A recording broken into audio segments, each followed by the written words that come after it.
In this week's episode of Venture Capital, we discuss perception versus reality when it comes to stock valuations. Also coming up, the UK versus the EU on bankers' bonuses takes an unexpected twist. The third largest economy in the world, Japan, in recession. Plus, cocoa costs, burgers are back, and Tim, he talks post. That's all on the way. But first of all, Apple is now worth more than the entire Russian stock market. Now, one is being boosted by strong product sales, the other plagued by Western sanctions, a weak ruble and falling oil prices. Now, Apple's market capitalization is now at a record high right here of nearly $700 billion. Meanwhile, the capitalization of all Russian stocks is at about $530 billion. But can this really be right? Well, we're going to talk to an expert on exactly that right now, American broker and author Peter Schiff. Hi there, Peter. So when it comes to Apple versus the Russian stock market, this new valuation, is it a fair assessment? What exactly is going on here? Or is it perhaps a perception problem? Well, I don't know that it's necessarily about Apple, more so about the Russian market. And I remember back in the late 1990s making comparisons at that time between various dot-com stocks that didn't even have any earnings exceeding the market caps of entire countries where I was investing.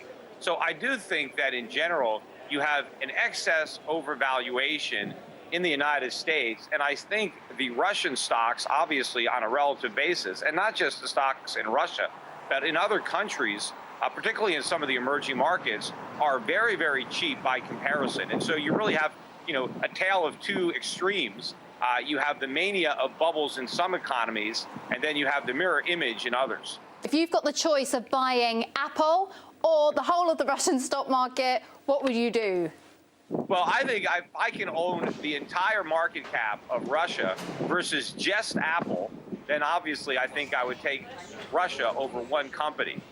But, Apple is not our most overvalued company. I mean, Apple is generating a lot of profits. Whether they can sustain that in a highly competitive environment is anybody's guess. But there are a lot of companies that might be better examples of absurdity. You have lots of companies that are probably, have significant value relative to the Russian market cap that have no earnings whatsoever, have never had any earnings, and probably never will. And what would be an example of that? Look at Amazon now. I mean, Amazon is losing money, and you've got all these companies, private companies, that haven't even gone public yet, like in Uber, where you've got, $20 billion market cap. So think of all the pie in the sky valuations being assigned to relatively young U.S. startups. Yet you have mature Russian companies with tremendous real fixed assets, plant and equipment, natural resources that are basically being given away while people are paying ridiculous prices for an empty promise of a future that may never materialize. Peter Schiff, Chairman of Euro Pacific Bank, thank you for your thoughts today. We do appreciate that. Japan's Prime Minister Shinzo Abe's two-year stimulus program, otherwise known as Abenomics, is under scrutiny. The economy is now officially in recession after a second consecutive quarter of contraction, and a snap election has been called in response to this. Now, Abenomics has meant pumping trillions of yen into a stubbornly stagnant economy plagued by deflation. Well, I'm now joined by David Kuo from Motley Fool. He's in Asia to discuss these problems in more detail. OK, David, so tell me, Japan in recession, has this Abenomics gone horribly wrong? Well, Katie, some people might say it has gone wrong, but from my perspective, I don't think it has gone wrong at all. We need to remember that Japan was in a serious mess, and so consequently, Abenomics has only been going on for about 2 years.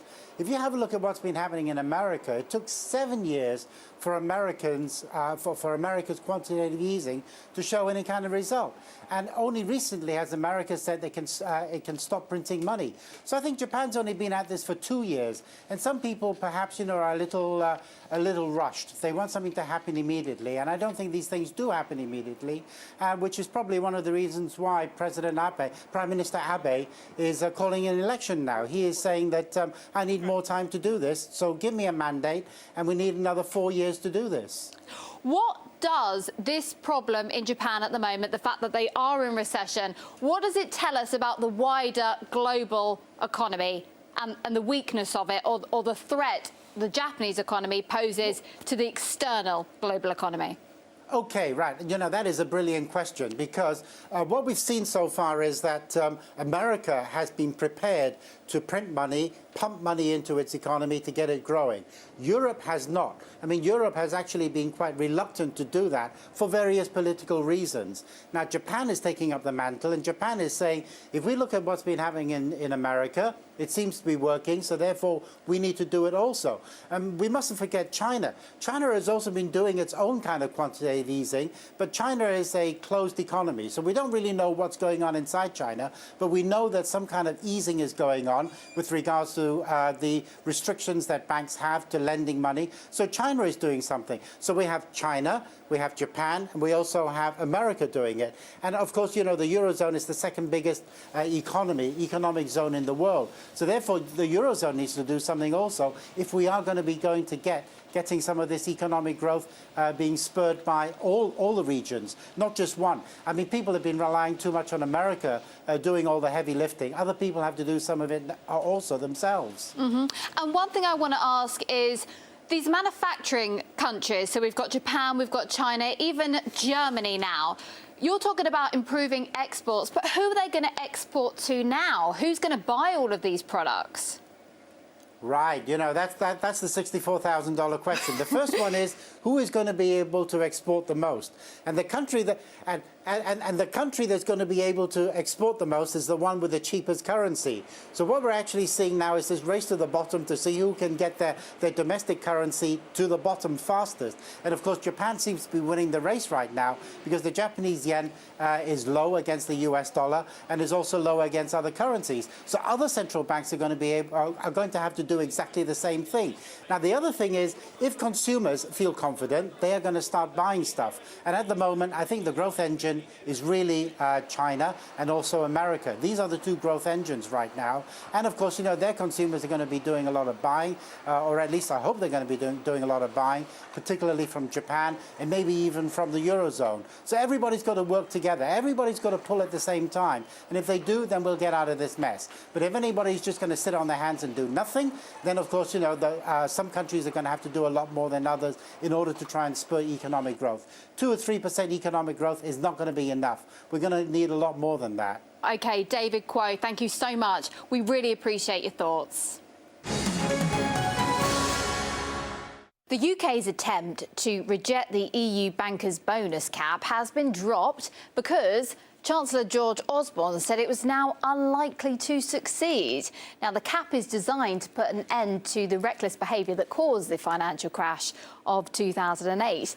And RT's London correspondent, Laura Smith, she's got the update on this ongoing conflict and this new development. Laura, what is the latest on this one, then? Well, we understand that George Osborne, the Chancellor here in the UK, has pulled his challenge on the EU cap on bonuses.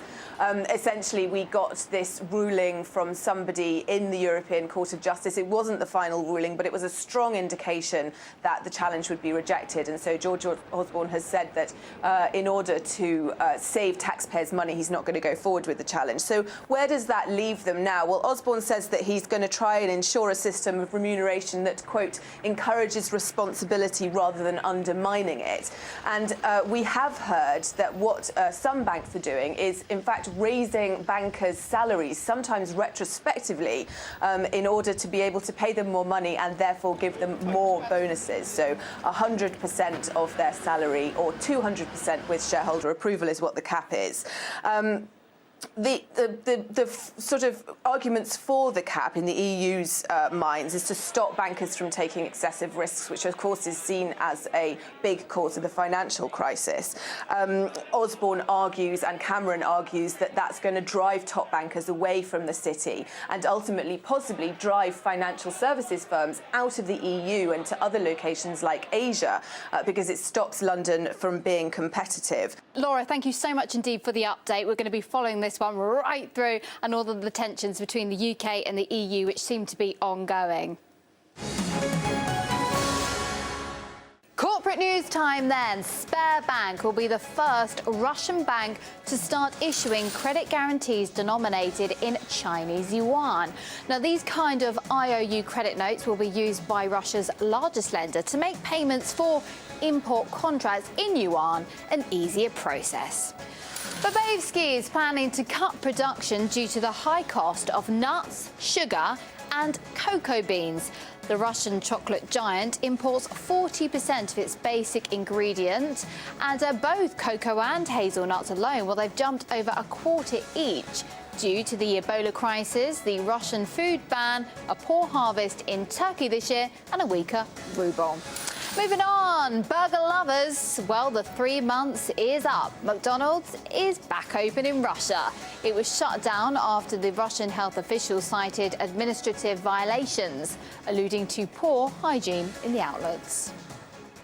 OK, let's join Mr. Tim Kirby on the business desk. Mr. Postman, we should have had you dress up this week. So it was Mel.ru, wasn't it? How did you get on? Yeah, we actually very well. They went up 4%, which earned me over $800. Oh, it's a good feeling. Finally, the blessings of the wheel continue. Finally. Now, the question is why? I think it's because we got very lucky timing-wise, because they sold the website hh.ru for a lot of money. HH stands for Headhunter because it's a job where people can look for employees and employees can look for employers. And under Mail.ru's care, that site went from 4 million active users to 14 million active users, and they got out of it, sold it, ripened it like timing. fruit. Yeah. So that is awesome. Well done. I always think headhunting's a weird name, isn't it? Because it kind of sounds like you're going around searching for heads. I think that's one of those things where I've never understood why people want to say something like that in English. But for foreign people, they're just like, it is cool American word. It okay. It's good. I think that's probably the logic. Yeah. Unfortunately, one thing about Russian businesses, they love to take anything from English they can, even if it doesn't make sense. We have Acron, which makes fertilizer, the potash fertilizer, I believe it's called. That's a very interesting resource that's dug up from the ground, and we'll see if that has a lot of value next week. Absolutely. Something a little bit different, which is really good. Fertilizer. Not exciting, but worth a lot of money. All right, Tim Kirby, congratulations. You've made a lot of money. Thank you. And we'll see you next week and see if you can do the same. All right, see you next week, Katie. Tim, well, he's certainly got a good head to be hunted, hasn't he? Tim Kirby, well done. Next week, we'll find out how the OPEC meeting in Vienna goes to find out if Saudi Arabia will agree to cut their production to boost the price of oil. In the meantime, I will be on Twitter. You can join me then. Goodbye.